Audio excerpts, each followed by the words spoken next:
ദൈവതിരുനാമത്തിന് മഹത്വം ഉണ്ടായിരിക്കട്ടെ.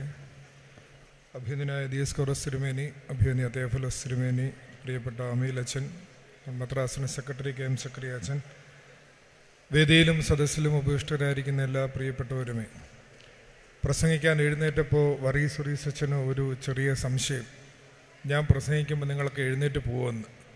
അത് വെറുതെയാണ്. കോട്ടയത്തു നിന്ന് ആരും എഴുന്നേറ്റ് പോകാൻ സാധ്യതയില്ലെന്ന് എനിക്ക് തോന്നുന്നു. എന്തായാലും അച്ഛൻ പറഞ്ഞതുപോലെ പോകുന്ന ആരെങ്കിലും ഉണ്ടെങ്കിൽ അവിടെ പഴക്കൊല ഉണ്ട് എന്നുള്ള കാര്യം ഞാൻ ഒരിക്കൽ കൂടി ഓർമ്മിപ്പിക്കണം.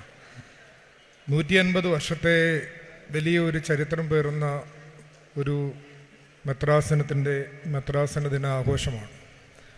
ഈ ചരിത്ര വഴികളിലൊക്കെ നമ്മൾ ഓരോന്നോരോന്നായി ആ നാളുകളെ ഓർത്തെടുക്കുമ്പോൾ എത്രമാത്രം അഭിമാനകരമായ നിരവധി സംഭവ വികാസങ്ങൾ ഇത്തരമൊരു മെത്രാസനത്തിൻ്റെ ഉരുത്തിരിയലിൻ്റെ പിന്നിൽ ഉണ്ട് എന്നുള്ളത് നിസ്തർക്കമായ സംഗതിയാണ്.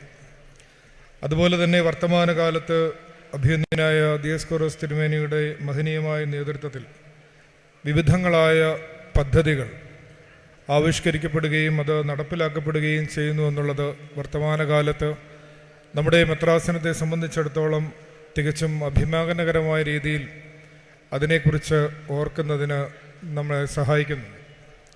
അഭിനന്ദനായ അമീലച്ചൻ പറഞ്ഞതുപോലെ തിന്മ നിറഞ്ഞ കാര്യങ്ങളെക്കുറിച്ച് അധികം ആളുകൾ സംസാരിക്കപ്പെടുമ്പോൾ ഇത്തരം നന്മകളെ ഓർത്തെടുക്കാനും വർത്തമാനകാലത്ത് സംഭവിക്കുന്ന നന്മകളെ ആഘോഷിക്കാനും നമുക്ക് ബാധ്യതയുണ്ട്.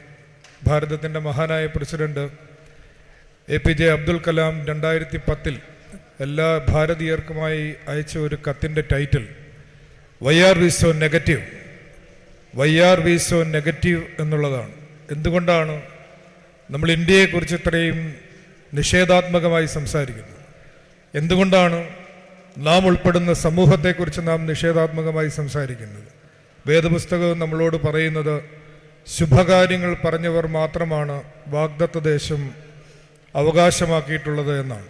അതുകൊണ്ട് നല്ലത് പറയാൻ, നല്ലത് കാണാൻ, നല്ലത് പ്രവർത്തിക്കാൻ നമ്മുടെ എല്ലാ സംഗമങ്ങളും നമ്മളെ സഹായിക്കട്ടെ എന്ന പ്രാർത്ഥനയോടുകൂടി എല്ലാവിധമായ ആശംസകളും എൻ്റെ മാതൃഭദ്രാസനത്തിന് സമർപ്പിച്ചുകൊണ്ട് ഞാൻ എൻ്റെ വാക്കുകൾ ഉപസംഹരിക്കുന്നു.